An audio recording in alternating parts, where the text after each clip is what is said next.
informaba que la cifra de fallecimientos por COVID-19 en la capital del país podría ser 3 veces mayor que la reportada por el gobierno de Claudia Sheinbaum.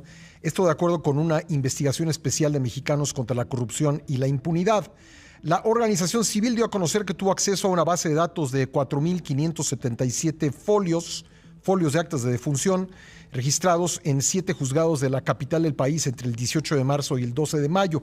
Luego de analizar los documentos, reportó que 3.209 de estas actas incluye al COVID-19 u otro padecimiento respiratorio como probable causa de muerte. Vamos a hablar sobre las actas de defunción, cómo se expiden, cuáles son los criterios, las características y también por qué la tardanza en este país para la expedición de actas de defunción, con el abogado Luis Manuel Machorro Velasco, quien pues se ha hecho especialista en este tema. ¿Qué tal, abogado? ¿Cómo le va? Gracias por estar con nosotros. Pascal, muchas gracias. Buenos días. Es un placer saludarlo, a sus órdenes. La pregunta directa: ¿por qué, a diferencia de otros países, en México tardan tanto las actas de defunción en pues darse a conocer y que podamos tener la información que contienen? Mire, realmente desde administraciones anteriores y en las administraciones, por lo menos en la recientemente terminada, hubo un programa de modernización integral del registro civil. Uh-huh. Y están publicados los lineamientos de operación. Tenemos que recordar que el registro civil se rige por las leyes de cada uno de los estados, es decir, no es una atribución de la federación que se haya concedido por los estados libres y soberanos a la federación, uh-huh, sino que cada estado mantiene su soberanía. Y por lo tanto, para hacer lineamientos de operación o para hacer que actúe de manera coordinada en toda la República, se han tenido que celebrar estos convenios de modernización. Sí.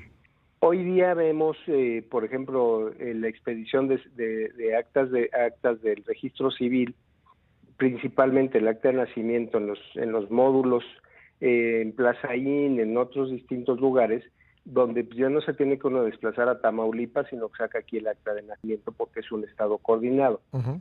Entonces, realmente dentro de los tiempos, sí están expidiendo el acta.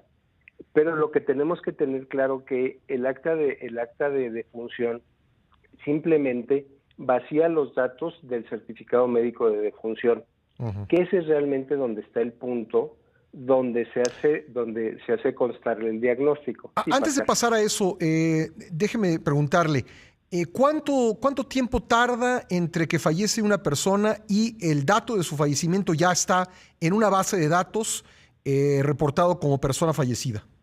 De manera normal y expresado en el Código Civil del Distrito Federal, de la Ciudad de México, sí, habría que ver cada uno de los códigos civiles de los estados, uh-huh, es dentro de 12 a 48 horas, uh-huh, porque ninguna cremación ni sepultura de ningún cuerpo se puede hacer sin una autorización del juez del registro civil. Sí. Entonces, tiene que estar el certificado de defunción para que se vacíe en el acta. Es decir, el día de hoy podríamos comparar cuántos fallecimientos hubo. Vamos a dar un par de días hacia atrás. El 18 de mayo de 2020 comparado con el 18 de mayo de 2019, ¿es posible tener ese dato? Técnicamente ya debieron de haber generado la documentación para autorizar la sepultura. Sí. Pues me sorprende lo que me dice, porque ya ve que el subsecretario López-Gatell en una entrevista dijo que era terriblemente lento y que por eso no podíamos hacer esas comparaciones como se hacen en otros países. Esto es texto de ley, uh-huh, no es ni siquiera una opinión. Sí, es lo que establece la ley. Bueno, ahora déjeme pasar a las dificultades de llenado del acta de defunción y las causas de muerte. Cuénteme.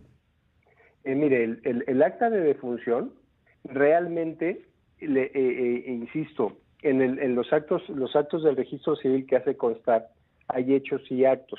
Uh-huh. Por ejemplo, el matrimonio se celebra ante el juez del registro civil y él hace constar en el acta de nacimiento. Sí. En el acta de matrimonio, disculpe, uh-huh, el acto jurídico.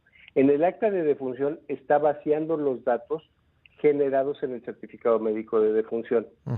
Ese certificado médico de defunción, de acuerdo a la Ley de Salud de la Ciudad de México y a la Ley de Salud General, lo está levantando una autoridad que nos va a definir exactamente cuál fue la causa de la muerte. El punto de lo que estaba comentando usted al principio del reportaje de ayer es que habla de causa probable. Sí. En ningún lado habla de causa probable, dice causa del fallecimiento.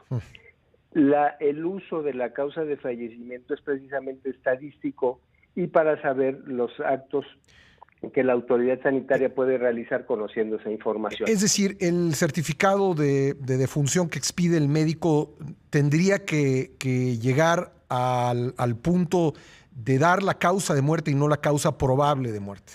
Es que tiene que dar la causa de muerte. Sí.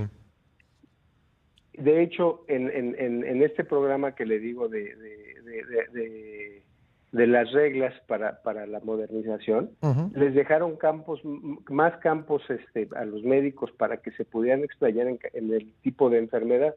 Entonces, por ejemplo, va a decir causa de muerte, neumonía, digamos, insuficiencia cardíaca, neumonía, lo que quieran. Lo que no se concibe es que diga probable. Sí.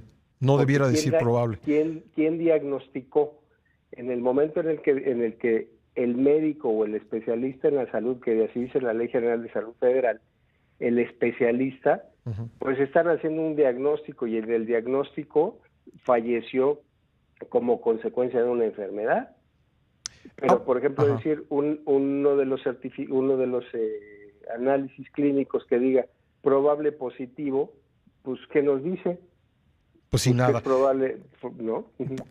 Por último, abogado, no quiero dejar de preguntar eso. Si yo quiero saber, si yo, digamos, como interesado en la información, quiero saber cuántas personas fallecieron en México el lunes pasado, el 18 de mayo, ¿hay alguna base de datos que yo, como ciudadano, puedo consultar para saberlo?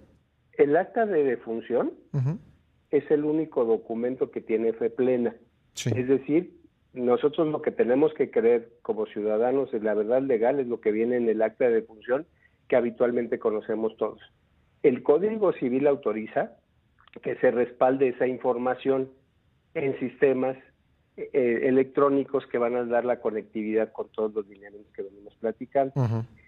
Entonces, esa información sí existe en la base de datos, pero no tiene el carácter de público. Ahí es donde quizá tenemos que insistir como ciudadanos, pues para poder hacer la comparación. Abogado, le agradezco mucho, ha sido muy aleccionador, muy amable por estos minutos. Estoy para servirles, es un placer saludarlo. Le aprecio mucho, gracias.